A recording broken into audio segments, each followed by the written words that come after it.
Hello dear students, welcome to this amazing platform. मैं नवीन चंद्र आपका स्वागत करता हूं। हम आगे बढ़े हमारे टारगेट सेट 2026 की ओर, जिसके अंतर्गत ये डिजिटल इलेक्ट्रॉनिक्स का हमारा लेक्चर नंबर 11 होने वाला है। पिछले लेक्चर में हमने मल्टीप्लेक्सर और डीमल्टीप्लेक्सर पे बात किया था। इस पे आज हम देखने वाले हैं इनकोडर और डिकोडर को। तो चलिए शुरुआत करते हैं इनकोडर। मल्टीप्लेक्सर में देखिए, मल्टीप्लेक्सर में हमारा क्या था, many to one, many to one. उसमें क्या था, मेनी इनपुट्स थे और सिंगल आउटपुट था। ठीक है। उसके बाद डीमल्टीप्लेक्सर देखा, उसमें क्या था, वन टू मेनी। ठीक है। मतलब एक इनपुट था और मेनी आउटपुट था। लेकिन हमारे पास कभी जरूरत पड़ती है कि हमारे पास मेनी इनपुट हो और मेनी आउटपुट हो, तो उसके लिए हम इनकोडर और डिकोडर का यूज करते हैं। ठीक है। तो देखते हैं इनकोडर क्या होता है। Encoder it is a combinational circuit having many input and many output system. इसमें क्या होता है, मेनी इनपुट होता है, मेनी आउटपुट होता है। ठीक है। लेकिन इसमें क्या होता है, इनकोडर, हम इसका नाम से ही स्पष्ट है, इट इनकोड्स सिग्नल। ये सिग्नल को क्या करता है, इनकोड करता है। तो सिग्नल को इनकोड करता है, तो इसमें क्या होते हैं, हमारे जो इनपुट होते हैं वो ज़्यादा होते हैं एज कम्पेयर टू आउटपुट। तभी तो सिग्नल इनकोड होगा ना हमारे पास।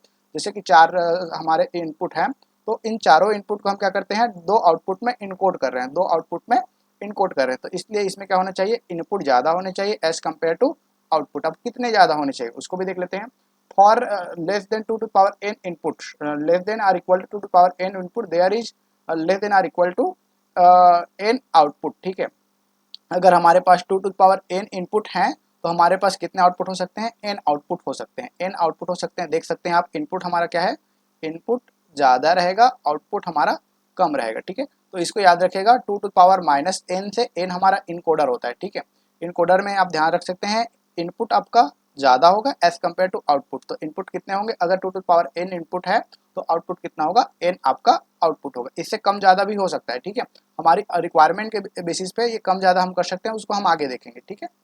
For 2 to power minus input there is less than or equal to n output. ठीक है। अगर हमारे पास इनपुट कितने हैं, हमारे पास मान लीजिए दो इनपुट है, हमारे पास दो इनपुट है, तो आउटपुट क्या हो सकता है, वन हो सकता है। 2 टू पावर ये 2 टू पावर n है, तो ये कितना होगा, n होगा। अगर हमारे पास इनपुट यहाँ पर वन रखेंगे तो 2 इनपुट बनेगा, आउटपुट कितना बनेगा, 1 बनेगा। अगर यहाँ पर 2 रख देंगे तो इनपुट कितना बन जाएगा, 4, तो आउटपुट कितना बनेगा, 2 बनेगा।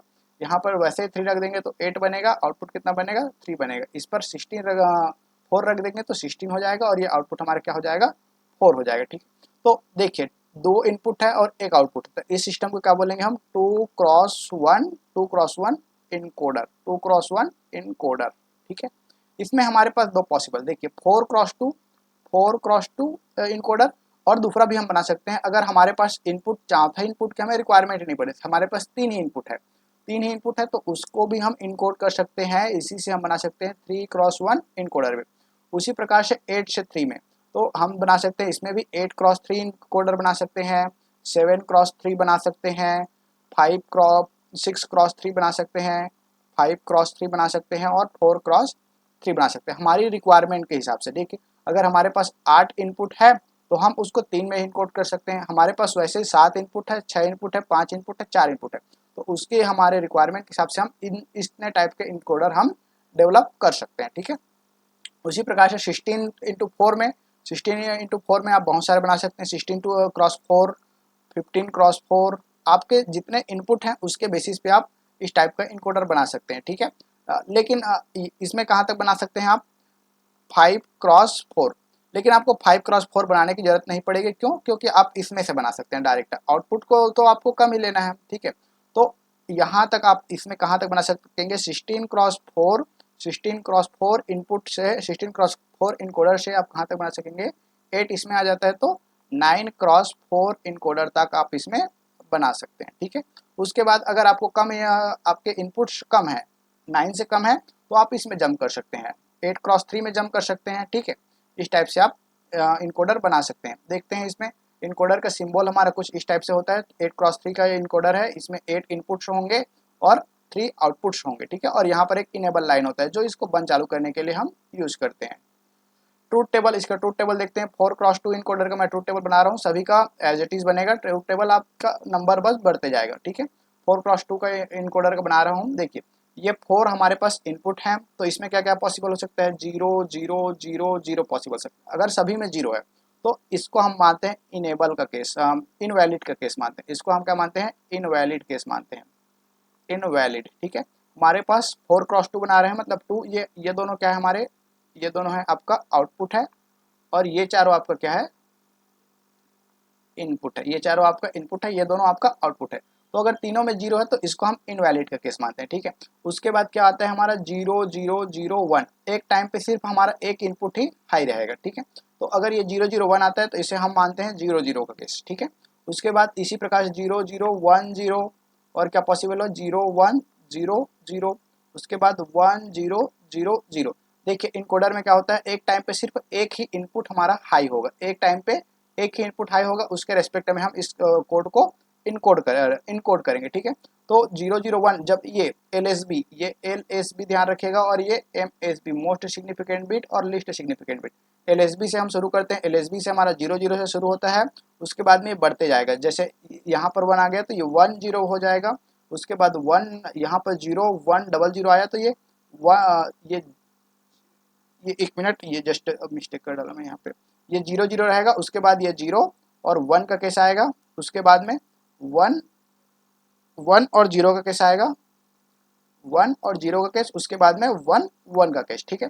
तो इस प्रकार से हमने 4 इनपुट था उसको 2 आउटपुट के टर्म्स से हमने क्या कर दिया, इनकोड कर दिया, 2 आउटपुट के टर्म्स में इनकोड कर दिया। यहाँ पर 0 0 का मतलब क्या है, 0 0 का मतलब क्या है, आपका कौन सा आउटपुट देगा, इसमें आई नॉट आउटपुट देगा। 0 0 रहा तो आई नॉट आउटपुट हमारा मिल रहा है, आई नॉट मिल रहा है। दूसरा 0 1 पे आपका कौन सा आउटपुट मिल रहा है, I1 मिल रहा है। उसी प्रकार से 1 0 पे आपका I2 मिल रहा है, और 1 1 पे आपका क्या मिल रहा है, I3 मिल रहा है। इस टाइप से हमने 4 इनपुट था उसको 2 आउटपुट में हमने इनकोड कर दिया। आगे देखते हैं, इसमें एक और केस आता है जिसको बोलते हैं प्रायोरिटी इनकोडर, ठीक है। जो नॉर्मल इनकोडर होता है उसमें एक टाइम पे सिर्फ एक इनपुट ही हाई होता है, लेकिन जो प्रायोरिटी इनकोडर होता है उसमें क्या हो जाता है, एक टाइम पे 2 आउटपुट आपका हाई हो जाता है। तो उस केस में हम क्या करते हैं, if 2 inputs are high simultaneously then the high weighted output input will be processed. अगर हमारे पास में 2 इनपुट साइमल्टेनियसली हाई हो जाए तो हमारे पास जिसका हाई वेटेड रहेगा, हाई वेटेड कहने का मतलब क्या है, ये एम एस बी है और ये एल एस बी है, ठीक है। यहाँ पर 1 0 1 1 0 इस टाइप से मैं लिख दिया, तो इसको बोलेंगे L S B least significant bit, और इसको बोलेंगे मोस्ट सिग्निफिकेंट बिट। तो ये बिट जो है वो इसका वेटेड क्या है, हाई है एज कम्पेयर टू इससे। उसी प्रकार से इन दोनों को कंपेयर करें तो इसका वेटेड क्या है, हाई है। उसके बाद इन दोनों का कंपेयर करें तो इसका वेटेड हाई है। तो एम एस बी का जो होता है मोस्ट सिग्निफिकेंट बिट का, उसका सबसे ज़्यादा वेटेड होता है। उससे पहले वाले में देखते जाएंगे तो इसका इस साइड में जो आपका लेफ्ट साइड में मिलेगा वो उसका क्या होता है, हाई वेटेड होता है, ठीक है। तो हम उसी हाई वेटेड के बेसिस पे हम इसको प्रोसेस कर देंगे। जैसे कि देख ले सकते हैं यहाँ पर आई नॉट का वेटेड आई वन I3 का वेटेड सबसे ज़्यादा है, उससे कम I2 का है, फिर I1 का, फिर आई नॉट का वेटेड होता है, ठीक है। तो हमारा जो नॉर्मल इनकोडर होता है उसमें इस टाइप का केस होता है। लेकिन हमारा जो प्रायोरिटी इनकोडर में, हाँ, इसमें क्या क्या हो सकता है, एक तो हो सकता है 0 0 0 0 का केस, इसको बोलते हैं हम इनवैलिड का केस, इनवैलिड, ठीक है। उसके बाद क्या हो सकता है 0 0 0 1 इस टाइप का केस है, मान लेते तो ये 0 0 का केस हो गया, नॉर्मली केस है हमारे पास में। एक दूसरा केस मैं लेता हूँ 1 0 1, ठीक है। इसमें क्या हो गया, I2 भी हाई हो गया और आई नॉट भी हाई हो गया, I2 भी हाई हो गया और आई नॉट भी हाई हो गया, ठीक है। तो यहाँ से आप जानते हैं I2 का कोड क्या होता है, आपका 1 0 होता है, 1 0 होता है। तो आपका I2 प्रोसेस हो जाएगा, I2 क्या हो जाएगा, प्रोसेस हो जाएगा। आई नॉट आपका प्रोसेस नहीं होगा, कौन सा प्रोसेस होगा, I2 प्रोसेस होगा। तो I2 का प्रोसेस क्या होता है, 1 0 होता है। तो आपको आउटपुट में क्या मिल जाएगा, 1 0 मिल जाएगा। उसी प्रकार से अगर मान लीजिए 1 0 1 0 है, इस टाइप से है, तो I3 और I1 दोनों हाई है। तो आपका कौन सा हाई वेटेड किसका है, I3 का है। तो I3 वाला क्या हो जाएगा, आपका प्रोसेस हो जाएगा। I3 प्रोसेस होगा तो कहाँ क्या मिलेगा आपको, 1 1 मिलेगा। I3 प्रोसेस होगा तो क्या मिलेगा आपको, 1 1 मिलेगा। उसी प्रकार से एक और केस देख सकते हैं, इसमें 1 1 0, ये सेम केस हो गया। 1 मिनट, ये 1 था, ये 1 और ये 0 कर दो, ये 0, ठीक है। ये वाला और ये वाला दोनों हाई है, तो आई नॉट भी हाई है और I1 भी है। तो कौन सा केस अब प्रोसेस होगा, आपका I1, क्योंकि इसके पास वेटेड क्या है, हाई है। तो I1 का केस क्या होता है हमारा, 0 1 होता है। तो इस प्रकार से आप प्रायोरिटी इनकोडर में जिसका वेटेड हाई होता है, अगर एक से टाइम पे ज़्यादा इनपुट हाई है तो जिसका वेटेड हाई होता है वो क्या होता है, आपका प्रोसेस हो जाता है। इस प्रकार से हमने इनकोडर को देखा। इनकोडर बहुत सिंपल सा है, इसमें आपका क्वेश्चन भी बहुत सिंपल सिंपल से आते हैं, हम लास्ट में क्वेश्चन भी देखेंगे। आगे देखते हैं डिकोडर। डिकोडर इनकोडर का क्या होता है, जस्ट उल्टा होता है। इनकोडर का बेसिकली यूज हम किस में करते हैं, इनकोडर का यूज करते हैं डेसिमल, हेक्साडेसिमल और ऑक्टल, इन सब से किस में जाने के लिए, बाइनरी में जाने के लिए। किस में कन्वर्ट करने के लिए, बाइनरी में कन्वर्ट करने, इन सबको बाइनरी में कोड करने के लिए इनकोडर का यूज करते हैं, ठीक है।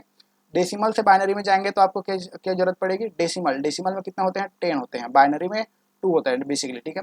तो ये बाइनरी के 3 डिजिट्स के टर्म में आएंगे, बाइनरी के 3 डिजिट्स के टर्म में, 3 डिजिट्स के टर्म में 7 तक आता है। तो इसको हम क्या करने जरूरत पड़ेगी, हमें डेसिमल से बाइनरी जाने के लिए, डेसिमल से बाइनरी जाने के लिए हमें 10 इनपुट्स में रहेंगे और आउटपुट में हमारे कितने 4 टर्म्स में बनेंगे। तो हमें क्या चाहिए होगा, 10 क्रॉस 4 इनकोडर चाहिए होगा। उसी प्रकार से हेक्साडेसिमल से बाइनरी में जाने के लिए 16 चाहिए होगा। 16 कितने में कोड हो जाते हैं, 4 में, तो 16 क्रॉस 4 इनकोडर चाहिए होगा। उसी प्रकार से ऑक्टल से बाइनरी में जाने के लिए 8 क्रॉस 3 इनकोडर की आपको जरूरत पड़ेगी, ठीक है। 8 क्रॉस 3, इसमें ऑक्टल में 3 होते, ऑक्टल में 8 होते हैं और उसको आप 3 बाइनरी बिट्स में कोड कर सकते हो। उसी प्रकार से हेक्साडेसिमल में 16 होते हैं, उसे आप 4 बाइनरी बिट में कोड कर सकते हो। डेसिमल में कितने होते हैं, 10 होते हैं, तो उसे आप 4 बाइनरी बिट में इनकोड कर सकते हो। इस प्रकार से आप इनकोडर का यूज करते हैं। दूसरा देखते हैं डिकोडर। डिकोडर क्या होता है, it is a combination circuit having many input and many output. Encoder और डिकोडर का डेफिनेशन लगभग सेम होता है, बस इनके इनपुट और आउटपुट के नंबर्स पे डिफरेंट होता है, जस्ट दोनों क्या होते हैं, उल्टा होते हैं। It is used to decode signal. इसका यूज क्या करते हैं हम, सिग्नल को डिकोड करने के लिए। तो सिग्नल को डिकोड करना है तो क्या होगा, इसमें इनपुट हमारे क्या होंगे, इनपुट हमारे कम होंगे और आउटपुट क्या होंगे, हमारे ज़्यादा होंगे। तभी तो इनपुट, मान लीजिए 2 इनपुट आ रहा है, इसको हमें डिकोड करना है, ये सिग्नल है, इसको हमें डिकोड करना है कितने में, 4 में। तो हम इस प्रकार से इसमें इनपुट क्या होंगे, हमारे कम होंगे और आउटपुट क्या होगा, हमारा ज़्यादा होगा। तो अब कितना होगा, तो वो देखते हैं। अगर हमारे पास n इनपुट है तो आउटपुट कितने होगा, less than or equal to 2 to power n output होगा। अगर हमारे पास n इनपुट है तो आउटपुट कितना होगा, less than or equal to 2 to power n output होगा हमारा, ठीक है। इसका उपयोग हम कहाँ करते हैं, बाइनरी सिग्नल से, बाइनरी से ऑक्टल में और डेसिमल और हेक्साडेसिमल में जाने के लिए। तो बाइनरी से ऑक्टल में जाने के लिए हमारे कौन से डिकोडर की जरूरत पड़ेगी, बाइनरी में देखिए, ऑक्टल में कितना होते हैं, 8 होते हैं, डेसिमल में 10 होते हैं और हेक्साडेसिमल में 16 होते हैं। तो हम कितने बाइनरी बिट में 8 को डिकोड कर पाएंगे, 8 नंबर्स को कितने बाइनरी बिट में कर पाएंगे, 3 बिट में। तो 3 cross 8, 3 cross 8 decoder, 3 cross 8 decoder, ठीक है। उसके बाद डेसिमल में 10 है, तो 10 को कितने में कोड कर पाएंगे हम, 4 में। तो 4 क्रॉस 10 डिकोडर, 4 क्रॉस 10 डिकोडर। उसी प्रकार से हेक्साडेसिमल को 16 में, तो 4 क्रॉस 16 डिकोडर, इसमें यूज करेंगे 4 क्रॉस 16 डिकोडर यूज करेंगे, ठीक है। इसका भी ब्लॉक डायग्राम देख लेते हैं। ये 3 क्रॉस 8 डिकोडर को मैं ब्लॉक डायग्राम बना दिया हूँ। इसमें कितने हैं, 3 इनपुट्स हैं आपका और 8 क्या है आपका आउटपुट है, और यहाँ पर एक इनेबल सिग्नल होता है, ठीक है, जिसके हम इसे कंट्रोल कर सकते हैं।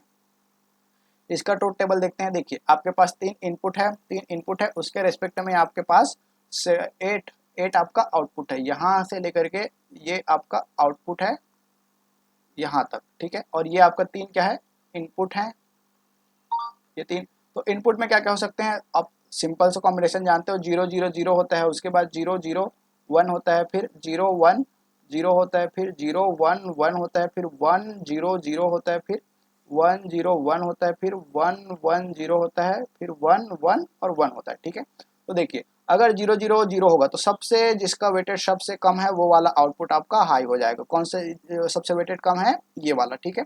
उसके बाद नेक्स्ट केस में उससे जिसका वेट ज़्यादा है वो वाला हो जाएगा। उसके बाद नेक्स्ट केस में उससे ज़्यादा वाला, उसके नेक्स्ट केस में उससे ज़्यादा वाला, उसके नेक्स्ट केस में उससे ज़्यादा वाला, उसके नेक्स्ट केस में उससे ज़्यादा वाला, उसके नेक्स्ट केस में उससे ज़्यादा वाला और उसके नेक्स्ट केस में उससे ज़्यादा वाला। एक टाइम पे सिर्फ एक आउटपुट आपका क्या होगा, हाई होगा। एक टाइम पे सिर्फ आपका एक आउटपुट हाई होगा। इनपुट आपका क्या होते जाएगा, बदलते जाएगा, तो उसके रिस्पेक्ट में आपका एक टाइम पे एक आउटपुट आपका हाई होते जाएगा। बाकी सब क्या होगा, 0 0 0 0, ये सभी आपका 0 होगा।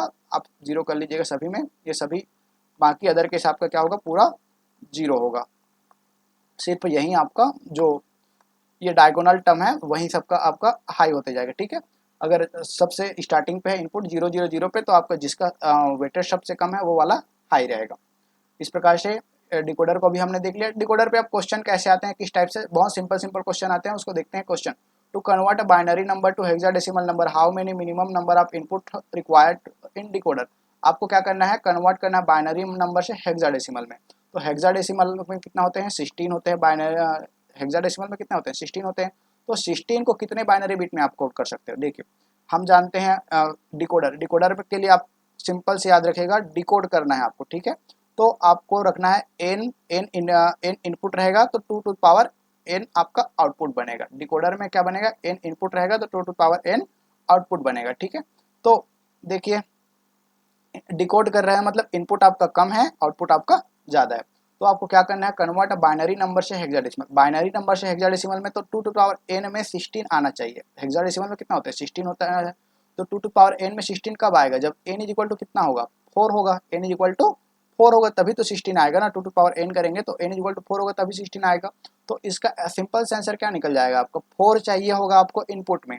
तो 4 क्रॉस 16 क्या बनाना पड़ेगा आपको, डिकोडर बनाना पड़ेगा। 4 क्रॉस 16 डिकोडर बनाना पड़ेगा, ठीक है। तो क्वेश्चन क्या है, नंबर ऑफ इनपुट रिक्वायर्ड, आपको कितने इनपुट की रिक्वायरमेंट पड़ेगी, 4 इनपुट की रिक्वायरमेंट पड़ेगी। तो इसका आंसर क्या हो जाएगा आपका 4, इसका क्या हो जाएगा आंसर हो जाएगा। इस टाइप से क्वेश्चन सेट में आया हुआ है। नेक्स्ट क्वेश्चन देखते हैं, to convert hexadecimal number to octal number which decoder or encoder is used. आपको अब हेक्साडेसिमल नंबर को ऑक्टल नंबर में कन्वर्ट करना है तो कौन सा डिकोडर या फिर इनकोडर की रिक्वायरमेंट होगी, ठीक है। तो देखिए हेक्साडेसिमल में कितने नंबर है आपका 16, हेक्साडेसिमल में कितने हैं 16, ऑक्टल में कितने होते हैं 10, ठीक है। तो आपको इसमें देखिए इनकोडर देखिए ज़्यादा से कम में जाना है। इनपुट आपका ज़्यादा है, आउटपुट क्या है आपका कम है। तो आपको क्या जरूरत पड़ेगी, इनकोड करने की जरूरत पड़ेगी। इनकोड करने की जरूरत पड़ेगी क्योंकि इनपुट आपका ज़्यादा है और आउटपुट क्या है आपका कम है। तो आपको इनकोड करने की जरूरत पड़ेगी, इनकोड करने की जरूरत पड़ेगी। तो 16 किस में इनकोड हो जाएगा, 2 टू पावर n। इनकोडर का फॉर्मूला क्या होता है, 2 टू पावर n और n, ठीक है। तो 16 कितना में हो जाएगा, n इज इक्वल टू 4 में। n इज इक्वल टू 4 में 16 तो इनकोड हो जाएगा, लेकिन 10 क्या है, n इज इक्वल टू 4 पे इनकोड हो पाएगा, नहीं हो पाएगा। तो आपको क्या करना पड़ेगा, इस n को, इस n की वैल्यू को आपको कितना रखना पड़ेगा, 10 रखना पड़ेगा। इस n की वैल्यू को कितना रखना पड़ेगा, 10 रखना पड़ेगा, ठीक है। n की वैल्यू को 10 रखना पड़ेगा। अब n की वैल्यू को जब 10 रखेंगे तो 2 टू पावर 10 पॉसिबल कॉम्बिनेशन हो जाएगा और आउटपुट क्या होगा आपका 10 हो जाएगा, ठीक है। तो हमें सिर्फ इस आउटपुट में इसमें का कितना इनकोडर की जरूरत पड़ रही है, सिर्फ 10 बिट की, 16 बिट की। तो हम सिर्फ 16 को लेंगे, बाकी सबको एज इट इज डिफॉल्ट कर देंगे, ठीक है। तो 16 क्रॉस 10 हमें क्या बनाना पड़ेगा, 16 क्रॉस 10 इनकोडर बनाना पड़ेगा। 16 क्रॉस 10 सॉरी ये ऑक्टल है ना, क्वेश्चन में ऑक्टल दे रखा तो ऑक्टल में ये 8 होता है, सॉरी यहाँ पर मिस्टेक हुए, ये 8 होता है, ठीक है। तो हमें यहाँ पर सिंपल से क्या बनाना पड़ेगा, 16 क्रॉस 8 16 क्रॉस 8 16 क्रॉस 8 इनकोडर बनाना पड़ेगा, 16 क्रॉस 8 इनकोडर बनाना पड़ेगा, ठीक है। अगर आपको इनपुट और आउटपुट का पता चल जाता है, इनपुट और आउटपुट का पता चल जाता है तो उतना ही आपको इनकोडर या फिर डिकोडर बनाने की जरूरत पड़ जाएगी। अब डिकोडर बनाना है, इनकोडर बनाना है, वो आपको ध्यान रखना पड़ेगा कि अगर इनपुट ज़्यादा है और उस आउटपुट कम है तो आपको इनकोड करना पड़ेगा, और इनपुट कम है आउटपुट ज़्यादा है तो आपको डिकोड करना पड़ेगा, ठीक है। उसी प्रकार से मान लीजिए एक और क्वेश्चन मैं आपको देता हूँ, एक और क्वेश्चन, ये होमवर्क है आपका। अगर हमारे पास में 32 बिट है, ठीक है, इसमें इनपुट में 32 बिट है, इसको आपको क्या करना है, इसको आपको कन्वर्ट करना है, इसको 32 बिट को आपको कन्वर्ट करना है 8 बिट 8 बिट 8 बिट 8 बिट में, ठीक है। 32 बिट है इनपुट में, इसको आउटपुट में आपको 8 बिट में कन्वर्ट करना है।